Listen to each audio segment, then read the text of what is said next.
இப்போ நான் ரெண்டுமே பேசி ஆகணும். இப்போ வேகமாகவும் பேசி ஆகணும், ஸ்லோவாகவும் பேசி ஆகணும். நான் ஒரு விஷயத்திலேருந்து ஆரம்பிக்கிறேன். காலம் இருக்கு இல்லையா, அது ரொம்ப அற்புதமானது. என்னுடைய தகப்பனார் ஒரு உருது கவிஞருங்க. நீங்க யூடியூப்ல என்னுடைய பேச்சை, நான் பல நாடுகளில் பேசுற பேச்சை கேட்டிருந்தீங்கன்னா நான் இதை அங்க டிக்ளேர் பண்ணியிருப்பேன். என்னுடைய தகப்பனார் ஒரு உருது கவிஞர். என்ன பிரச்சனை தெரியுமா? கவிஞரை வெளியில வச்சு பாராட்டிடலாம், வீட்டுக்குள்ள வச்சு வாழறது கஷ்டம். முக்கியமா எங்க அம்மாவுக்கு ரொம்ப கஷ்டம். கோவம் வந்தாலும் கவிதை பேசுவாரு, ஜாலியானாலும் கவிதை பேசுவாரு. இதுல நாங்க 5 பேரு. எனக்கு மட்டும்தான் அவருடைய கவிதைகள் புரியும். அதனால நான் தான் சிக்குவேன். என்னை உட்கார வைத்து அவர் பல வார்த்தைகள் பேசி இருக்கிறார்.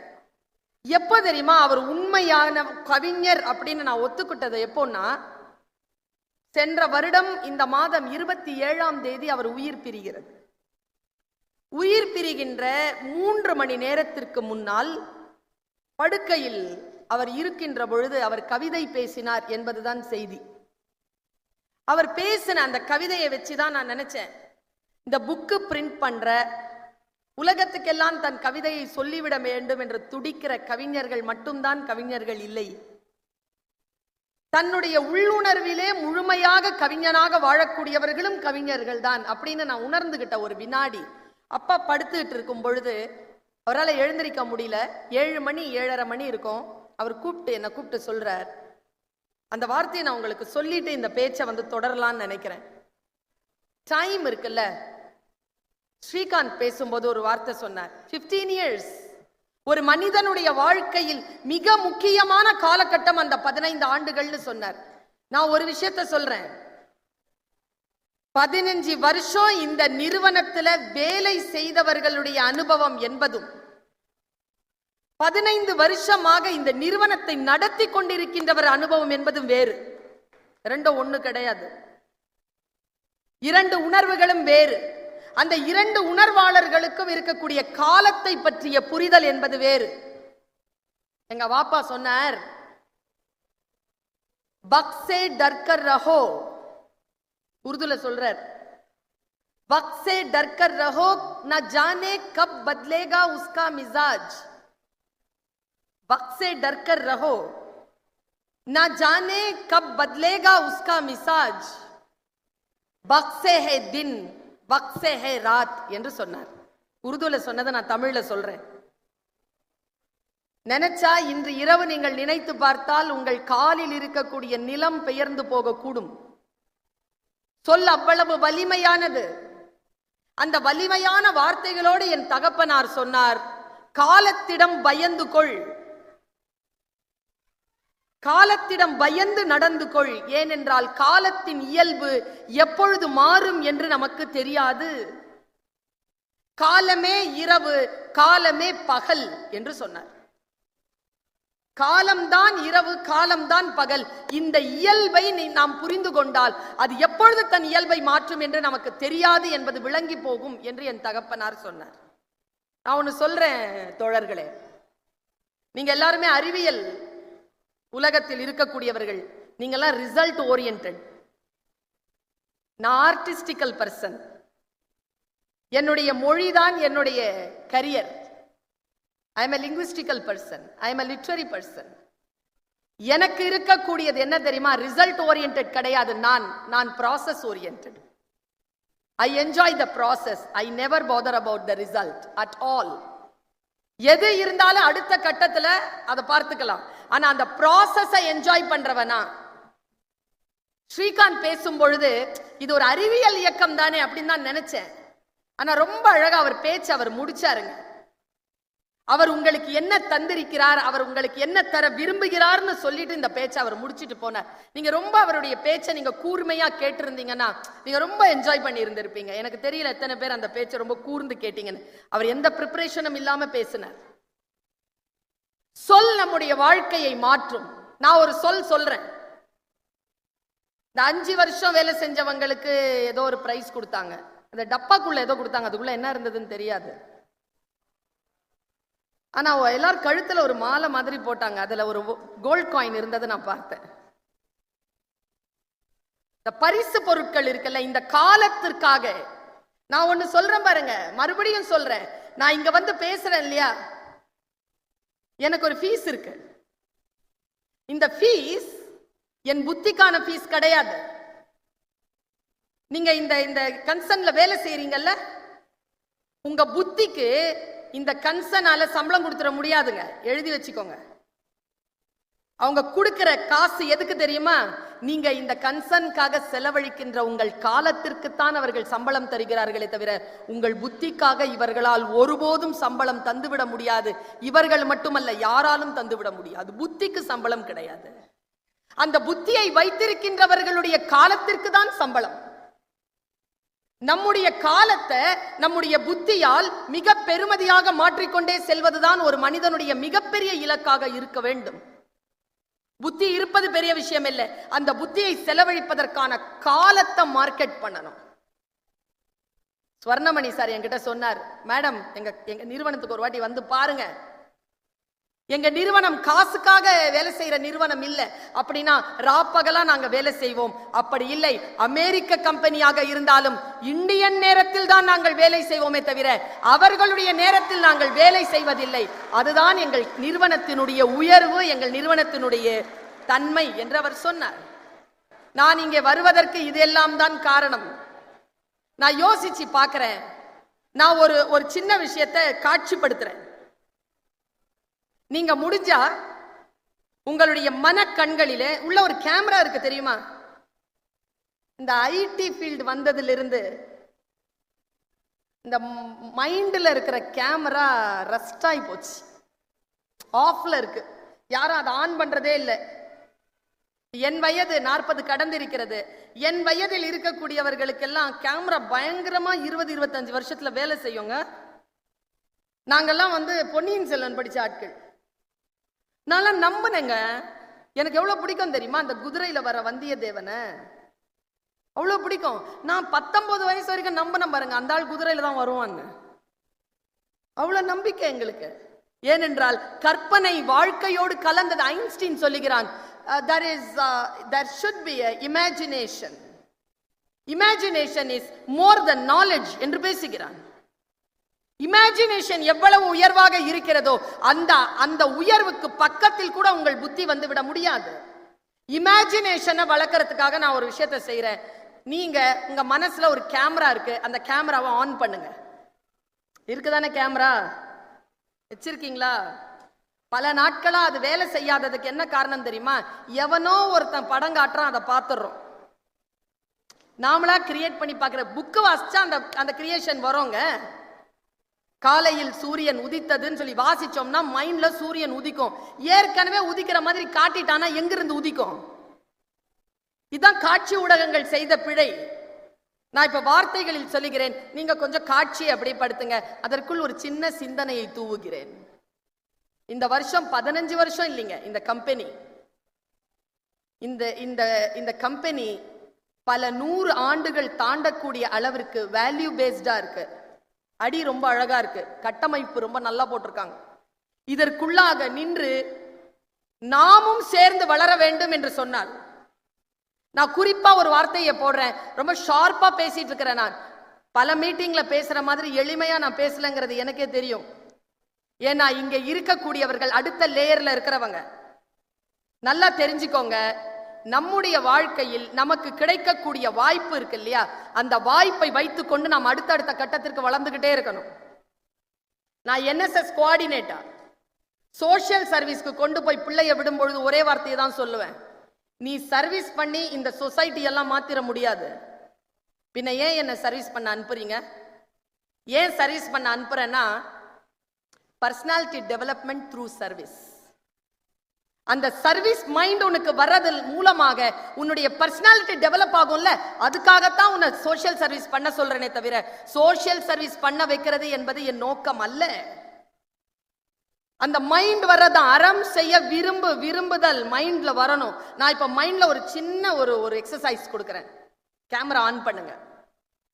இந்த மாதிரி 2-3 எக்ஸசைஸ் முடிச்சுட்டு நான் போயிடுவேன். மைண்டை ஓபன் பண்ணுங்க, ஒரு கேமரா ஆன் பண்ணுங்க.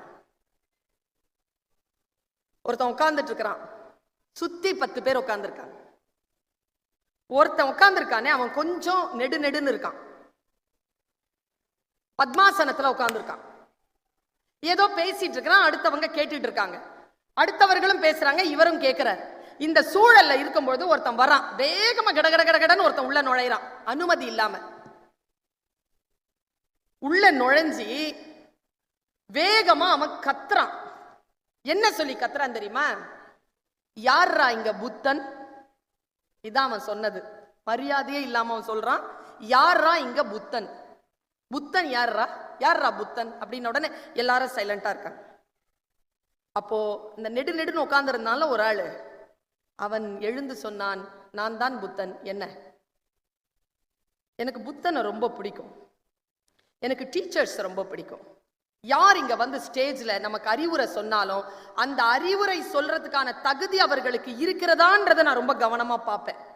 எப்பொருள் யார் யார்வாய் கேட்பினும் அப்பொருள் மெய்ப்பொருள் காண்பது அறிவுங்கிறது ஒரு புறம் இருக்கட்டும், இருந்தாலும் சொல்லக்கூடியவர்களுக்கு என்ன தகுதி இருக்குன்னு நான் பார்ப்பேன். புத்தனை எனக்கு ரொம்ப பிடிக்கும். ஏன் தெரியுமா? புத்தன் ஒரு ஸ்டேட்மெண்ட் கொடுத்தான். அந்த ஸ்டேட்மெண்ட்டை நான் 9th ஸ்டாண்டர்ட்ல வாசிச்சேன். அந்த 14 இயர்ஸ்ல எனக்கு மைண்ட்ல புத்தன் வந்து உட்கார்ந்துட்டான். எனக்கு அவனை டீச்சரா நான் அக்செப்ட் பண்ணிட்டேன். வை புத்தன் இஸ் a டீச்சர் அப்படின்னா, புத்தன் சொல்றான், புத்தன் காட்டிய வழியில், ரொம்ப கவனமா சொல்றேன் இந்த வார்த்தையை, தமிழ் தெரியும் தானே எல்லாருக்கும். புத்தன் காட்டிய வழியில் உன்னை நடக்க ஒட்டாதபடிக்கு புத்தனே வந்து தடுத்தால். உனக்கு நான் ஒரு நல்ல வார்த்தை சொல்லிட்டேன், அந்த வார்த்தையை நீ நடைமுறைப்படுத்த தொடங்கும் போது நானே வந்து நிறுத்தி அதை வேணான்னு சொல்றேன். புத்தன் காட்டிய வழியில் நீ நடக்க ஒட்டாதபடிக்கு புத்தனே வந்து நின்றால் நீ அந்த புத்தனை கொலை செய்யலாம். இதுதான் புத்தனுடைய டீச்சிங். தான் என்ன சொல்லுகிறோமோ அந்த சொல் தன்னை விட மிக முக்கியமானது என்று நினைத்தான் புத்தன். புத்தனுடைய இன்னொரு வார்த்தை சொல்றேன், அது இந்த கன்சர்னுக்கும் பொருந்தும், இந்த கம்பெனிக்கும் பொருந்தும். புத்தம் சரணம் கச்சாமி, அடுத்து சங்கம் சரணம் கச்சாமி, அடுத்து தம்மம் சரணம் கச்சாமி. 3 சொல்றான் பாருங்க. இந்த 3த்துல இருக்கக்கூடிய அற்புதமான லிங்க் என்ன தெரியுமா? ஃபர்ஸ்ட் ஒரு சங்கத்துக்குள்ள நாம சேர்றோம்னு சொன்னா தனி மனிதனுடைய இன்ஃப்ளூயன்ஸ்ல தான் வருவோம். புத்தன் சரணம் கச்சாமி. ஒருவேளை அந்த புத்தன் தான் சார்ந்திருக்கக்கூடிய கன்சர்னுக்கு விட்டு வெளியில போயிட்டான்னு வச்சுக்கோங்க, அந்த மனிதனுக்காக வெளியில போகாம அந்த கன்சர்னுக்குள்ளேயே நிக்கணுங்கிறதுனால தான் அடுத்தது வந்தான், புத்தன் போனாலும் சங்கம் சரணம் கச்சாமி, அந்த கன்சர்ன் கிட்ட நில்லு. ஒருவேளை அந்த சங்கம் தான் கொண்ட கொள்கையை விட்டு மாறி போனால் சங்கத்தை விட்டு வெளியேறி அந்த கொள்கைக்குள் நில் என்றுதான் சங்கத்தை விட்டு தம்மம் சரணம் கச்சாமி என்று சொன்னவன் புத்தன். நம்ம எல்லாருக்குமே பொருந்தோங்க. நம் வாழ்க்கையில் நாம் முன்னேறுகிறோம் என்று சொன்னால், இந்த 15 வருஷமா ஒரே கன்சர்ன்ல நின்றுட்டு இருந்தாங்க பாருங்க, எல்லாரையும் எழுந்து நிக்க சொல்லுச்சு அந்த அம்மா. எழுந்து நின்று கை தட்டுங்க. ஏன்னா 15 வருஷம் ஒரே கன்சர்ன்ல நிறுவனர்களை விடுத்து வேலை செய்வது என்பது ரொம்ப கஷ்டங்க. அப்படி வேலை செய்வதற்கான தகுதி என்பது எப்படி வளர்த்து கொள்ள வேண்டும் என்பதற்காகத்தான் இந்த காட்சியை நான் சொன்னேன். எழுந்திருச்சு நின்று புத்தன் சொன்னான், நான் தான் புத்தன். என்ன வந்தவன் என்ன செய்தான்? காரி துப்பிட்டாங்க, முகத்துல துப்பிட்டான். இப்ப நாம நினைக்கிறோம்னு வச்சுக்கோங்களேன், யாராவது நம்மளை இப்படி எரிச்சல் படுத்தினா நம்ம என்னங்க செய்வோம்? அதுவும் யூத், எங்கிருந்து தான் வச்சிருக்கிறீங்களோ அந்த கோபத்தை, எப்படி பீறிட்டு கிளம்புது இல்ல அந்த கோபம். ஒருத்தன் காலையில வாக்கிங்க்கு போறாங்க நாயோட, ஒருத்தன் கேட்டான், நாயோட வாக்கிங்கா சார்? நாயோட வாக்கிங் போனவங்களுக்கு கோவம் வந்துருச்சு. ஏன் பார்த்தா எப்படி தெரியுது? என்ன உங்ககிட்டயா சார் கேட்ட? நாய்கிட்ட தானே கேட்டேன். முடிஞ்சுதா? சாயந்தரம் வரைக்கும் அந்த நாய் நம்மளை கடிக்கும். பார்த்திருக்கீங்களா?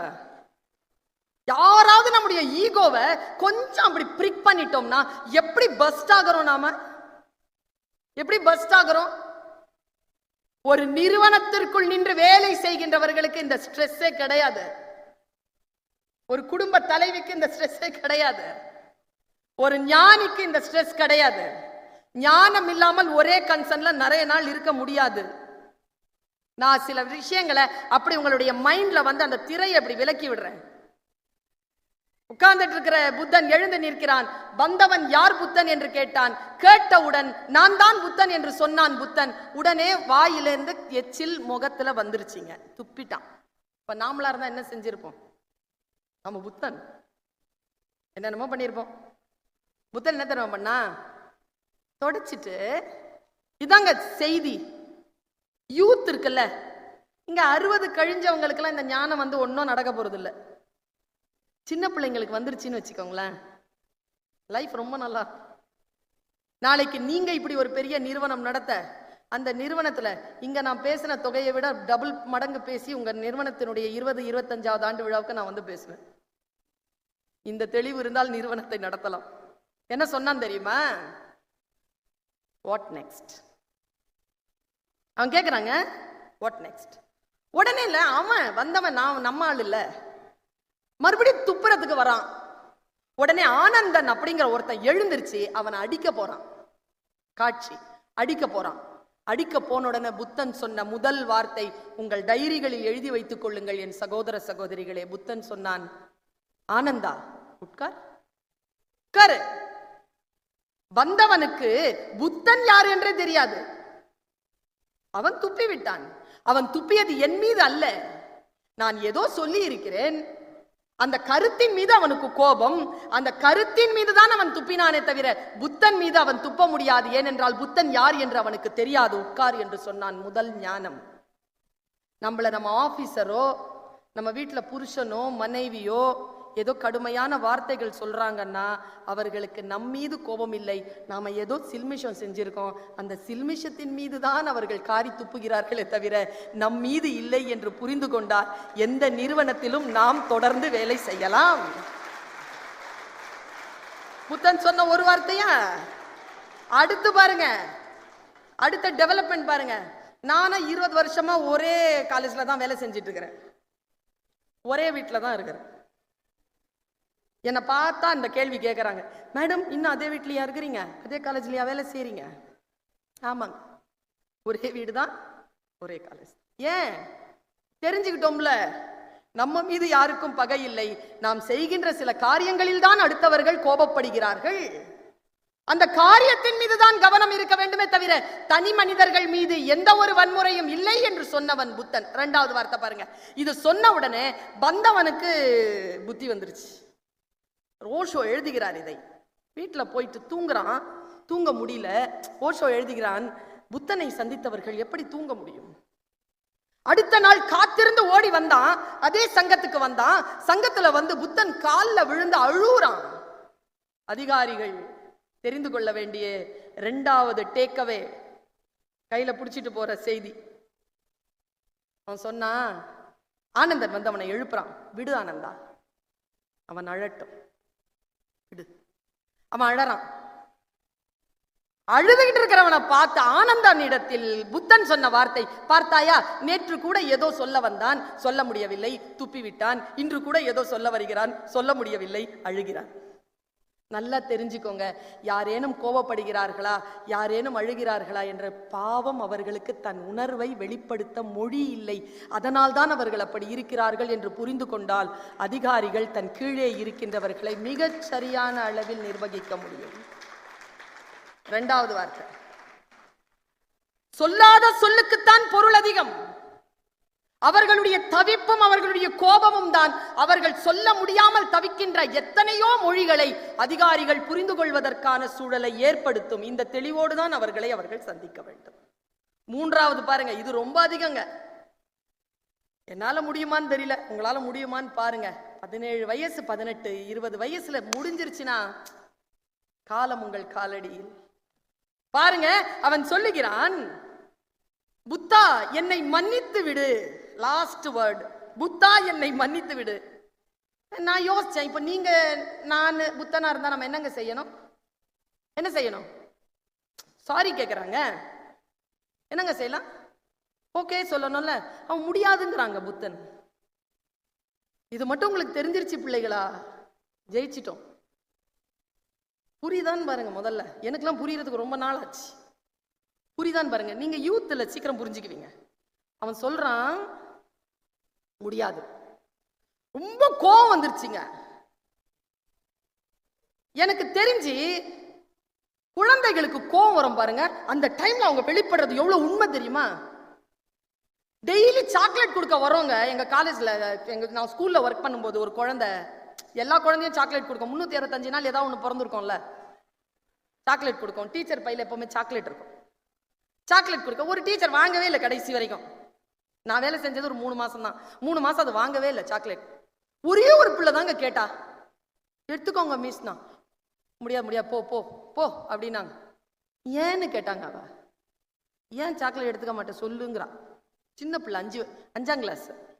ஏன் அப்படின்னா, ஏன்னா எனக்கு சுகர் அப்படின்ச்சு. அது டீச்சர் குட்டி பாப்பா சொல்லிச்சு, இதுவும் சுகர் தான் மிஸ்ன்னு. பல விஷயங்கள் தெரிஞ்ச இடங்க. எனக்கு மைண்ட் ப்ளோயிங். அது சில குவெஸ்டின் வரும் பாருங்க, கோவத்துல வரக்கூடிய குவெஸ்டின் இருக்கு பாருங்க, ரொம்ப அர்த்தம் மிகுந்தது. அவன் சொல்லுகிறான், என்னை மன்னித்து விடு புத்தா. புத்தா சொன்னான், முடியாது. முன்னால இருக்கிறவன் கேட்டான், ஏன் வாய் என்னை ஏன் உன்னால மன்னிக்க முடியாது? இவ்வளவு புத்தியா பேசுற? என் மீது கோபம் இல்லை அவனுக்கு, என் சொல்லின் மீது கோபம்னு பேசுற. எனக்கு மொழி துணை புரியவில்லை, நீ என்னை பற்றி முழுமையாக அறிந்து பேசுகிறாய், இப்ப என்ன மன்னிக்க முடியாதுன்னு சொல்றிய. ஏன் என்றால் சிரித்து கொண்டே புத்தன் சொன்னான், நான் என்ன அவ்வளவு பைத்தியக்காரனா? என்ன அப்படி சொல்ற? ஆமாம், நீ துப்பியது நேத்து, இன்னைக்கு 24 hours ஆயிடுச்சு. அந்த எச்சிலை இன்னும் சுமந்து கொண்டு நான் உட்கார்ந்திருப்பேன் என்று நினைக்கிறாயா? நான் இன்றைக்கு புதிதாக பிறந்திருக்கிறேன். நான் ஓடிக்கொண்டிருக்கும் கங்கை ஆறு நீ துப்பிய எச்சில் கடலோடு கரைந்து விட்டது. இது ஓடிக்கொண்டிருப்பது புதிய நீர், இதுவும் கடந்து போகும் என்று சொன்னான் புத்தன். ஆபாசமான எண்ணங்களையும் ஆறாத ரணங்களையும் கோபங்களையும் சுமந்து கொண்டிருக்கின்றவர்கள் வாழ்க்கையில் முன்னேறுவதில்லை. நதி போல ஓடிக்கொண்டு இரு என்ற ஒரு பாட்டு கேட்டேன். என் மனதில் உதித்த ஞானம், நதி போல் ஓடிக்கொண்டிருக்கின்றவர்கள் தான் வாழ்க்கையில் கடலளவு கொண்டு போய் சேர்கிறார்கள். இல்லை என்றால் குட்டையாக நின்று மணக்கிறார்கள். கப்பி கொட்டி கம்பி நட்டு அவர்கள் நம்மை பிளாட்டாக்கி விற்று போடுகிறார்கள். ஓடிக்கொண்டே இருக்க வேண்டும். நாம் அடுத்த கட்டத்திற்கு ஓடுவது என்பது என்ன? சொற்களிலே சூட்சுமம் வையுங்கள். சொல்லை மிக கவனமாக கேளுங்கள். காலையில ஒரு மெசேஜ் வந்ததுங்க, சூப்பர் மெசேஜ், எனக்கு ரொம்ப பிடிச்சது. இந்த வாட்ஸ்அப்ல இன்னைக்கு சின்ன பசங்க நல்லா யோசிக்கிறாங்க சார், பெரியவங்களை விட சின்ன பசங்க மைண்ட் ப்ளோயிங். நான் காலேஜ்ல டீச்சருங்க, எனக்கு ரொம்ப வேதனை என்ன தெரியுமா? இந்த ஸ்கூல் டைம்ல என்னென்ன ப்ரெஷர் இருந்துச்சோ அதே ப்ரெஷர் தான் காலேஜ்ல. சரி, காலேஜ் தான் முடிஞ்சு போச்சேன்னா அங்கேயே வேலைக்கு போனோம் பாருங்க, அதே ப்ரெஷர் தான். சாட்டர்டே சண்டேனா ஜாலியா இருக்கும். சண்டே மார்னிங், சண்டே நைட் ஒரு விதமா ஃபீவர் வரும். மண்டே மார்னிங் எந்திரிக்கணுங்க, போகணும், காலேஜுக்கு போகணும். ஒரு நாள் அப்படியே ரொம்ப ஒரு மாதிரியா காலேஜ் போயிட்டு இருந்தேன். நான் மண்டேனாலே பிடிக்காது. ஒரு செய்தி வந்தது பாருங்க, அடிச்சான் பாருங்க அந்த பையன், முகத்தை அடிச்ச அடியில தெளிஞ்சிருச்சு. வேலை உள்ளவனின் திங்கட்கிழமையை விட வலி மிகுந்தது வேலை இல்லாதவனின் திங்கட்கிழமை. முடிஞ்சதுங்க. எப்பா சாமி உனக்கு கோடானு கோடி புண்ணியம்னு சொல்லிட்டு கும்பிடு போட்டு காலங்காத்தால எழுந்திருச்சு வேலைக்கு ஓடுறேன். நான் வேலையில் இருப்பது, உயிருடன் இருப்பது எவ்வளவு பெரிய விஷயம். இன்னொரு ஒரு செய்தி வந்தது பாருங்க. முதலில் மொபைல் வைத்தவர்கள் ஆச்சரியப்படுத்தினார்கள். 97, 95 செங்கல் மாதிரி இருக்குங்க, பெரிய ஒரு காது வந்திருக்கும், அதுக்கு கையில பிடிச்சிட்டு அலைஞ்சிட்டு இருக்கோம். ஆச்சரியமா இருக்கும் கையில மொபைல் வச்சிருக்கிறவங்க. மொபைல் வைத்திருந்தவர்கள் ஒரு காலத்தில் ஆச்சரியப்படுத்தினார்கள். இன்றைக்கு மொபைல் வைத்திருக்காதவர்கள் ஆச்சரியப்படுத்துகிறார்கள். யார் கையில மொபைல் இல்லையோ ஜீனியஸா இருக்கிறாங்க. அவன் மொபைல் வச்சிருக்கிறவன் லூசா சுத்துறான். உண்மையாவே சொல்றேங்க, இதுக்கு பேரே கொல்லிக்கட்டைன்னு வச்சிருக்கிறேன் நான். பெரிய பிரச்சனைங்க இது. இப்ப நான் இதை பத்தி ஒரு விஷயம் சொல்லவா? உங்க கன்சர்ன்ல இது எந்த அளவுக்கு அலோவ் பண்றீங்கன்னு எனக்கு தெரியாது. அது சில விஷயங்கள் போட்டு கொடுத்துட்டு போறேன். ஏன்னா எங்க காலேஜ்ல நான் தான் கங்காணி, இதுக்கு நான் தான் பிடிச்சி உப்பு தண்ணியில போடுறவன் நான் தான். ஆமா, 3 வயசு வாண்டுக்கு கவலை, உப்பு தண்ணியான்னு கேக்குது. ஏன்னா அந்த தண்ணியில போட்டா மறுபடியும் அந்த கேட்ஜெட்டை பயன்படுத்த முடியாது, அதனால அதுக்குள்ள போட்டுறது. நான் ஒண்ணு கேக்குறேன், நம்ம சின்ன வயசுல இருக்கும்போது நம்ம வீட்டுல போன் இருந்துச்சா? ட்ரிங் ட்ரிங் அந்த போன். போன் வந்த உடனே வெளியில கிச்சன்ல இருக்கிறவங்க எல்லாம் அந்த போன் பக்கத்துல ஓடுவாங்களா? போன் எடுத்து ஒருத்தர் தான் பேசுவார். எல்லா காதும் அந்த காதுக்குள்ள இருக்குமா? யார் பேசுறதுன்னு கேட்பாங்களா? ஒரு காலத்துல போன் எல்லாரையும் ஒன்றிணைத்தது. இன்னைக்கு போன் வந்தா எடுத்துட்டு வெளில ஓடுறாங்க, வீட்டை விட்டு வெளில ஓடுறாங்க. பேச நின்னு பேசு, ஏன் பேச முடியல உன்னால? இன்னி பாருங்க, கல்யாணம் ஆகாத பிள்ளைங்க இருப்பீங்க தானே, ஒண்ணு செய்யுங்க, இந்த ஜாதகத்தெல்லாம் மாத்திக்காதீங்க. 3 நாள் அந்த பையனுடைய போன் உங்ககிட்ட இருக்கட்டும், உங்க போன் அந்த பையன் கிட்ட இருக்கட்டும். கெமிஸ்ட்ரி ஒர்க் அவுட் ஆயிடுச்சுன்னா கல்யாணம் பண்ணிடுங்க. என்னத்துக்கு உங்களுக்கு இந்த பிரச்சனைன்னு கேட்கிறேன். சில விஷயங்களுக்கு நோ சொல்லி பழகுங்கள். This gadget is for communication, not for conversation. Don't converse, just communicate. Communicate பண்றதுக்கான விஷயமே இல்ல நம்ம கிட்ட. மேனியா மாதிரி ஆயிடுச்சு. கீழ்பாக்கில் ஒரு ரூம் திறந்துருக்கிறாங்க. உண்மையாவே இந்த பைத்தியம் இருக்குல்ல, இதுக்கான ஒரு பைத்தியம் இருக்கு, கையில புடிங்கிருங்களேன். என்ன சாதித்திருக்கிறோம்? மனிதர்களை பிரிக்கக்கூடிய சாதனங்கள் எதற்கு? மனிதர்களை சேர்க்கக்கூடிய சாதனங்கள், நல்ல வேல்யூஸ், நல்ல வார்த்தைகள். ஸ்வர்ணமணி அதைத்தான் சொல்லிக் கொண்டே இருந்தார். நாங்க வேல்யூஸை விதைக்கிறோம், எங்களுக்கு சம்பாத்தியம் என்பது 2ஆம் நிலைதான், முதல் நிலை எங்களுடைய கம்பெனி வேல்யூஸை முன்னெடுக்கிறது என்று சொன்னார். மிக முக்கியமான கருத்தாக எனக்கு படுகிறது. நான் ஒரு விஷயம் சொல்லுகிறேன் என் தோழமைகளே, நம்முடைய வாழ்க்கையில் நாம் சில விஷயங்களை புரிந்து கொள்வதன் மூலமாக நாம சில விஷயங்களை சாதிக்கலாம். எனக்கு சொல் மீது நாட்டம் அதிகம், முதல்லயே சொல்லிட்டேன். அந்த சொல் மீது இருக்கக்கூடிய நாட்டங்களினால் நான் வார்த்தைகளை வசீகரிக்கிறேன், வார்த்தைகளில் இருக்கக்கூடிய பொருளை வித்தியாசமாக பார்க்கிறேன். நேற்று கூட ஏதோ ஒரு மெசேஜ் பார்த்தேன். விரும்புறதுக்கும் நேசிக்கிறதுக்கும் என்னங்க வித்தியாசம்? விரும்புறதுக்கும் நேசிக்கிறதுக்கும் என்ன வித்தியாசம் தெரியுமா? ஒரு செடியில் பூ பூக்கிறது, நீ விரும்புகிறாய், பறித்து வைத்து விடுவாய். நீ நேசிக்கிறாய் என்றால் அதற்கு தண்ணீர் ஊற்றி வளர்ப்பாய். இவ்வளவுதான். நாம் நிறைய விருப்பங்களால் தான் நிறைந்திருக்கிறோமே தவிர நேசிப்பதே இல்லை. நேசம் என்பது நம்முடைய வாழ்க்கையில் மிக மிக முக்கியமானது. இன்னொரு வார்த்தை கேட்டங்க, ஆச்சரியமான விஷயம். நைட் டியூட்டி பண்ணிட்டு இருக்கிற காவலாளி இருக்கான்ல, அவன் தூங்கி தூங்கி வழியிறானா. அந்த கம்பெனிக்கு முதலாளி இல்ல, அவன் தூக்கம் இல்லாம மிரள்றானா. என்ன யோசிக்க வச்சுதுங்க. அடுத்த சொல் பாருங்களேன், கும்பிடும் வரை கடவுள், கும்பிடும் வரை கடவுள், திருடு போனால் சிலை. உண்மைதானே? நீங்க மனச என்ன பண்ணுங்க, நான் உங்களுக்கு ஒரு பயிற்சி கொடுக்குறேன். நீங்க இந்த ஐடி ஃபீல்ட்லாம் இருங்க, உங்களுடைய வாழ்க்கையை இதுக்குள்ள வளர்த்துக்கோங்க, எல்லாம் பண்ணுங்க. ஆனா நிறைய வாசிங்க, நிறைய படிங்க. படிக்கிற பழக்கம் குறைஞ்சு போச்சு.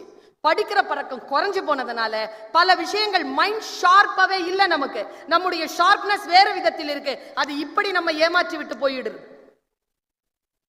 உலகத்திலேயே எந்த தொழிலை கை வைத்தாலும் ஜெயிக்கக்கூடிய ஒரு மிகப்பெரிய பணக்காரன் சொன்ன வார்த்தை, நான் ஒரு மாதத்திற்கு 150 ஜேர்னல்ஸ் ஆவது படிக்கிறேன். ஒரு விக்கெட் கீப்பர், வெஸ்ட் இண்டீஸ், உலகத்தையே கலக்கன நம்பர் 1 கேச்சர், அவன் சொன்னான், நான் ஒரு வாரத்திற்கு 300 பக்கங்களாவது படிக்கிறேன். என்னது இது? வாசிக்க வாசிக்க மைண்ட் ஷார்ப் ஆகுங்க. வாசிக்கின்ற பழக்கம் நம்மிடத்தில் குறைந்திருக்கிறது. அதனால் தான் நாம் பல்வேறு தவறான நினைவலைகளுக்குள் சென்று விடுகிறோம். வாசிப்பு பழக்கத்தை முன்வையுங்கள், முன்னெடுங்கள். ஒரு புத்தகத்திற்கு நீங்கள் செய்யக்கூடிய ஆக பெரிய வன்முறை அதை படிக்காமல் இருப்பதுதான். படிங்க. புத்தகத்தை யாராலும் காசு கொடுத்து வாங்க முடியாது. ஏனென்றால் வாங்குவதெல்லாம் அச்சுக்கூலியும் காகித கூலியுமே தவிர சிந்தனைகளை காசு கொடுத்து வாங்க முடியாது.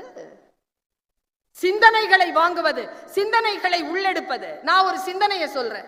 ஒருத்தன் ராத்திரி 4:30 மணிக்கு வீட்டுக்கு வரான். அடிச்சு மூஞ்சி கிஞ்செல்லாம் பேர்ந்துருக்கு, ரத்தம். வைஃப் பதறா, என்னங்காச்சு என்னங்காச்சு என்னங்காச்சு.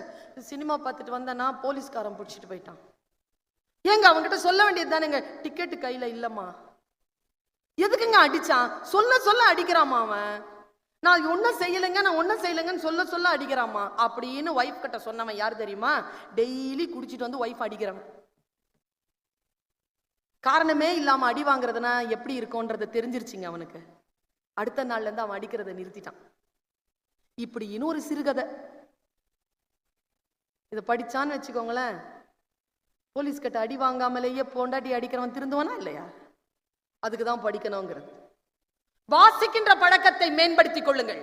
விஷயங்களை நுட்பமாக வாழ்க்கையில முன்னேறணும்னு முடிவு பண்ணிட்டீங்கன்னு வச்சுக்கோங்க, சில ஸ்ட்ராட்டஜி இருக்கு, அந்த ஸ்ட்ராட்டஜிக்குள்ள போயிடுங்க. நான் ஒரே ஒரு ஸ்ட்ராட்டஜியை சொல்லிட்டு நான் நிறைவு செய்கிறேன். டைம் இருக்கா? ஒரே ஒரு, இதுக்கப்புறமா நீங்க வெளியில தான் போக போறீங்க. டைம் எனக்கும் ஆயிடுச்சு. நானும் அடுத்த ஒரு விஷயத்துக்கு ரஷ் ஆகிக்கிட்டு இருக்கேன். முக்கியமான ஒரு விஷயத்த சொல்றேன். பெரியவங்க யார் பேசினாலும் நான் கேட்பேன், சின்னவங்க பேசினாலும் கேட்பேன், பேச்சுனாலும் கேட்பேன். கோவத்துல அடிச்சாருங்க என் பையன். அவங்க அப்பா பையன் ஒரு வார்த்தை சொன்னாங்க, அடியெல்லாம் வாங்கிட்டு ராத்திரி சாப்பிடும் போது சொன்னான், அப்பா ஒரே ஒரு விஷயத்த சொல்லட்டுமாப்பா அப்படின்னா. அந்த பாய்ஸ்க்கே ஒரு ஆட்டிடியூட் இருக்குங்க. அடி வாங்கிட்டா கூட ரொம்ப கம்பீரமா பேசுவாங்க.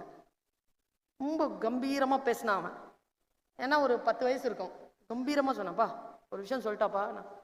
என்ன அப்படின்னாரு அவங்க அப்பா. கோமா இருக்கும்போது அடிக்காதீங்கப்பா. நான் நடுவில் புகுந்து கேட்டேன், ஏன் அப்படின்னு கேட்டேன். இல்ல நான் செஞ்சது தப்பு தான், அடிக்கலாம் தான், ஆனா கோமா இருக்கும்போது அடிக்கும்போது கூடுதலா விழுதுமே. சூப்பர் வேர்டு இல்ல? கோமா இருக்கும்போது அடிக்க கூடாதுங்கிறது. இதை விட வேற எந்த ஞானம் எனக்கு சொல்லி கொடுத்து விடும்? டைரக்டா சொல்றானே அவன், கோமா இருக்கும்போது எதுவும் செய்யாத, செஞ்சனா அது குற்றமாயிடும். இவ்வளவு பெரிய விஷயம். வினாடிகள் தான் தவறிழைக்கின்றன, தண்டனையோ யுகங்களுக்கு கிடைக்கிறது. வினாடிகளில் தான் தவறிழைக்கிறோம். வினாடிகளை கைவகப்படுத்திக் கொள்கிறவர்கள் தலைமுறையை ஜெயிக்கிறார்கள். எனக்கு தெரிஞ்ச ஒரு விஷயம் நான் நிறைய பேருக்கு நான் சொல்லியிருக்கேன், இந்த யூத்துக்கு சொல்லணும்னு ஆசையா இருக்கு. அதனால ஸ்வர்ணமணி சாருடைய, ஸ்ரீகாந்தனுடைய பர்மிஷனோட அதை நான் சொல்றேன். நீங்க யூத், நீங்க மட்டும் கேட்டுக்கோங்க. நான் சொல்றது எப்படி உங்களுக்கு புரிஞ்சுக்கிறீங்கன்னு எனக்கு தெரியாது. நீங்க 25 to 30 இருந்தீங்கன்னா, ஒருவேளை இது உங்களுக்கு புரிஞ்சு போயிடுச்சுன்னா, லைஃப்ல நீங்க காயப்படாம ஜெயிச்சிருவீங்க. காயப்படாம ஜெயிக்கணுங்க. கூப்பிட்டு கேட்டு பாருங்களேன் எவ்வளவு அடி வாங்கியிருப்பாங்கன்னு. அடினா லிட்டரலா பிசிக்கல் அடி இல்ல, எத்தனை துரோகங்கள், எத்தனை குழிபறிப்புகள், அதெல்லாம் கடந்துதானே நிக்க முடியும், ஜெயிக்க முடியும். என்னை போன்றவர்களை அழைத்து பேச வைப்பதற்கான உள்நோக்கம் என்ன? வேற எந்த நோக்கமும் கிடையாது. சில விஷயங்களை உள்ளே போட்டுக் கொள்வதன் மூலமாக நம் வாழ்க்கையில் நாம் அடி வாங்காமலே சில விஷயங்களை புரிந்து கொள்வதுதான். லெஜெண்ட் அப்படின்னா என்னன்றதை பார்த்தங்க ஒரு வாட்டி. லெஜெண்ட்னா யாரு? லெஜெண்ட் நான் நிறைய பேசியிருக்கேன், லெஜெண்டரி பத்தி பேசியிருக்கேன். கிங் கோப்ரா இருக்குல்ல, கிங் கோப்ரா, கிங் கோப்ரா தாங்க எல்லா பாம்புலயும் பெரிய பாம்பு. ஏன் அது பெரிய பாம்புனா அதுக்கு சாப்பாடே பாம்பு தான். எல்லா பாம்பையும் அது சாப்பிடும். கிங் கோப்ராவோட பெரிய பாம்பு ஒண்ணு இருக்கு, அது இத்தினூண்டு தான் இருக்கும், அதுக்கு பேர் பிளாக் மாம்பா. அது ஏன் பெரிய பாம்புனா அந்த பாம்பு தான் கிங் கோப்ராவை சாப்பிடும். அப்படி இருக்கணும். அடுத்த அடுத்த அடுத்த கட்டத்துக்கு போகணும். சில விஷயங்களுக்கு நோ சொல்லணும், சில விஷயங்களுக்கு எஸ் சொல்லணும். இந்த வயசுல சொல்லணும், 30 வயசுக்குள்ள சொல்ல தொடங்கணும். எனக்கு தெரியாது என்று சொல்லாமல் தெரிந்து கொள்ளக்கூடிய அந்த வாய்ப்பை, அந்த விழிப்புணர்வை ஏற்படுத்திக் கொள்ள வேண்டும். அதனால சொல்றேன். நான் ஒரு மீட்டிங்ல பேசிட்டு அப்படி கீழே இறங்கி போறேன். எனக்கு ட்ரெயினுக்கு நேரம் ஆயிடுச்சு. என் கூட வந்தவர் ஒரு பெரியவர், அவர் 65-70 வயசு கிட்ட இருக்கும். ஸ்லோவா நடந்து வர்றாரு. அண்ணா சீக்கிரம் நடக்குனான்னு, நமக்கு 10:20 ட்ரெயின்னா போகணும், கோயம்புத்தூர்ல போகணும்னா காலையில் நான் காலேஜுக்கு போகணும், ட்ரெயின் மிஸ் பண்ண முடியாது வாங்கன்னா நடந்துக்கிட்டு 3rd பிளாட்ஃபார்ம்ன்றாங்க. பிளாட்ஃபார்ம்ல ஏறுறோங்க, 10:10 இருக்கோங்க, 10:10 10:12 இருக்கும். எனக்கு சாப்பாடு கொடுக்குறாங்க எங்க 2 பேருக்கும். நாங்க ஸ்பீக்கர்ஸ். சாப்பாடு வாங்கிக்கிட்டு இங்க இருந்து அந்த கேட் கட்ட இருக்குங்க, என்னுடைய கோச் B1 நடக்க ஆரம்பிக்குது. இங்க இருந்து ஆரம்பிச்சாங்க மனுஷன் ஏதோ சொல்றதுக்கு. எனக்கு என்ன ஆச்சுன்னு தெரியல பிள்ளைகளே. நாங்க எல்லாருமே வேட்டைக்கு புறப்படுறவங்க மாதிரி தான், அவங்கவுங்க வேலையை அவங்கவுங்க பண்ணிட்டு ஓடிக்கிட்டு இருப்போம். போற நேரங்கள் எல்லாம் பெரிய விஷயங்கள் எல்லாம் கேட்டுட்டு இருக்க முடியாது. ஆனா எனக்கு என்னன்னு தெரியல, என் மனசு அந்த டைம்ல அப்படி ஒரு விரிஞ்சிருச்சு. கடவுளுடைய ஆசீர்வாதம் இருந்தது. அவர் சொல்ல தொடங்கி, பர்வீன் ஒரு விஷயத்த சொல்லட்டுமா? சொல்லுங்க. நான் மகாபாரதத்துல அப்படின்னாரு. எங்க இருக்குது ட்ரெயின்? அங்க இருக்குது. நான் போனாதான் அதை பிடிக்க முடியும். டைம் வேற 12ங்கிறது உங்களுக்கு தெரியும். ட்ரெயினுக்கு பிடிக்கிற டைம் வந்து சீக்கிரம் ஓடிடும், என்னன்னே தெரியாது. ஃப்ளைட்டுக்கு போற வரைக்கும் சீக்கிரமா ஓடும். உள்ள போய் போர்டிங் பாஸ் வாங்கிட்டு உக்காந்தீங்கன்னா போவே போவாது, சிலோவா போகும். இதுல நான் என்ன பண்றேன், அங்க போய் பிடிக்கணும். 10:16 ஆயிடுச்சு, 4 மினிட்ஸ் தான் இருக்கு. நடந்து போறதுக்கு எப்படி 3 மினிட்ஸ் ஆகும், ஏன்னா ஸ்லோவா நடக்கிறாரு இவரு. மகாபாரதத்துல பர்வீன் கையில ஜொல்னா போய் வர என்ன, நானு கேக்குறியா இல்லையா அப்படின்னாரு. என்னமோ ஒண்ணுங்க மனசுல திறந்துருச்சு. ட்ரெயின் போனா போட்டோம், ஏதோ சொல்றாரு. ஒரு டென்ட் பர்வீன் அப்படின்னாரு. டென்ட்டா? டக்குன்னு உங்களை ஆன் பண்ண எனக்குள்ள ஆன் ஆயிடுச்சு, டென்ட் ஆன் ஆயிடுச்சு. அதுக்குள்ள திரௌபதி தலைவிரி கோலமா உட்காந்துருக்கா அப்படின்னாரா. 2 படி தாண்டி இருப்பேன் நான். ஸ்லோவா வர்றாரு, ஸ்லோவா சொல்லிக்கிட்டே வர்றாரு. உங்களுக்கு தெரியாது குழந்தைகளே, அதுல இருந்து அது வரைக்கும் போறதுக்குள்ள அவர் இதை சொல்லி முடிச்சிட்டார். நான் ட்ரெயின் அன்னைக்கு பிடிச்சிட்டேன், ட்ரெயின் எனக்கு மிஸ் ஆகல. ட்ரெயின் மட்டும் மிஸ் ஆகல, என் லைஃப்ல நடக்கக்கூடிய பல விபத்துகள் அந்த வினாடியில் மிஸ் ஆகி போயிடுச்சு அவ்வளவுதான். அவ்வளவு ஞானத்தை அப்படி கொடுத்துட்டாரு. ஏனென்றால் நான் பொது வாழ்க்கையில் இயங்கிக் கொண்டிருப்பவள். பொது வாழ்க்கையில் இயங்குவது என்பது மிகப்பெரிய சவால். நான் இங்க வந்து பேசுறதா உங்களுக்கு தெரியும், அதற்கு பின்னால நான் என்னென்ன ஏற்பாடு பண்ணிட்டு இங்க வரேன்னு யாருக்கோ தெரியுமா? ஒரு பெண்ணாக இருந்து கொண்டு வந்து நின்று பேசுவது எவ்வளவு பெரிய சவால் என்று என்னை போன்றோர்களுக்கு மட்டும்தான் தெரியும். எல்லாத்தையும் கவனிக்கணும், அம்மன் மாதிரி 12 கை இருக்கணும். வீட்டையும் பார்க்கணும், காலேஜையும் பார்க்கணும், இந்த ப்ரோக்ராம்ஸையும் பார்க்கணும். ப்ரோக்ராம்ஸ்னா நான் வீட்டில் உட்காந்து பேசினா நீங்க வந்து கேட்க மாட்டீங்க, நீங்க உட்கார்ந்து இருக்கிற இடத்துக்கு வந்து பேசணும். நீங்க இங்க மட்டும் இருக்க மாட்டீங்க, நீங்க ஆஸ்திரேலியாவில் இருப்பீங்க, நீங்க சவுத் ஆப்பிரிக்காவில் இருப்பீங்க, நீங்க கனடாவில் இருப்பீங்க. நாங்க அங்கெல்லாம் போய் தான் பேசணும். டிராவல். நான் அந்த 10 செகண்ட்ல ஒரு 20-30 செகண்ட்ஸ்ல நான் தெரிஞ்சுக்கிட்ட ஒரு மாபெரும் உண்மையை சொல்லிட்டு நான் போயிடுறேன். உங்கள் வாழ்க்கையில் முடிந்தால் எனக்குள் எப்படி ஒரு ரிஃபார்மேஷன் வந்ததோ உங்களுக்குள்ள வருதான்னு பாத்துக்கோங்க. சொல்றதை சரியா வேற புரிஞ்சுக்கணும். ஏன்னா எல்லாமே தமிழ் தான், ஆனா எல்லாருக்கும் எல்லா சொல்றதும் புரியறது இல்லை. அல் பக்ரா என்கின்ற அந்த வர்சஸ்ல குரான்ல இறைவன் ஒரு வார்த்தையை சொல்லுகிறான். நான் சில பேருக்கு தண்டனை தர வேண்டும் என்று முடிவு செய்து விட்டால் அவர்கள் சிந்தனைக்கு திரையிட்டு விடுகிறேன். யார் எது சொன்னாலும் புரியாது, திரை விழுந்துரும். திரை விளக்குகின்றவர்கள் மட்டும்தான் ஆசீர்வதிக்கப்பட்டவர்கள். உட்கார்ந்திருக்கா திரௌபதி, உள்ள நுழைஞ்சிட்டான் அர்ஜுனன் பேசிக்கிட்டே இருக்கிறான். பேசிட்டே இருக்கும் பொழுது தர்மன் உள்ள நுழைஞ்சிட்டான். 2 பேருமே பார்த்துக்கிட்டாங்க. ஃப்ரிக்ஷன் ஆயிடுச்சு 2 பேருக்குமே. ஏன்னா ஒருத்தர் இருக்கும்போது இன்னொருத்தர் வரக்கூடாது, அது போர்க்களம் வேறு. கோபமாயிட்டான் தர்மன். கோபமாயிட்டு கேட்கிறான் அர்ஜுனன் கிட்ட, என்ன வெளியில போர் நடந்துட்டு இருக்கு, நீ என்ன இங்க பண்ணிட்டு இருக்கிற? அவனுக்கு இங்க இருக்கு அதே கேள்வி. ஆனா அண்ணனாச்சே, கேட்க முடியாது, அமைதியா இருக்கான். கர்ணனை கொன்னியா? இப்பொழுதுதான் திரௌபதி கேட்டாள். என்ன சொன்ன? நாளை கொல்கிறேன் என்று சொன்னேன். நாளை கொல்றியான்? நாளை. எப்ப பார்த்தாலும் நாளை. எவ்வளவு நாள் ஆயிடுச்சு? 6 நாள் ஆயிடுச்சு.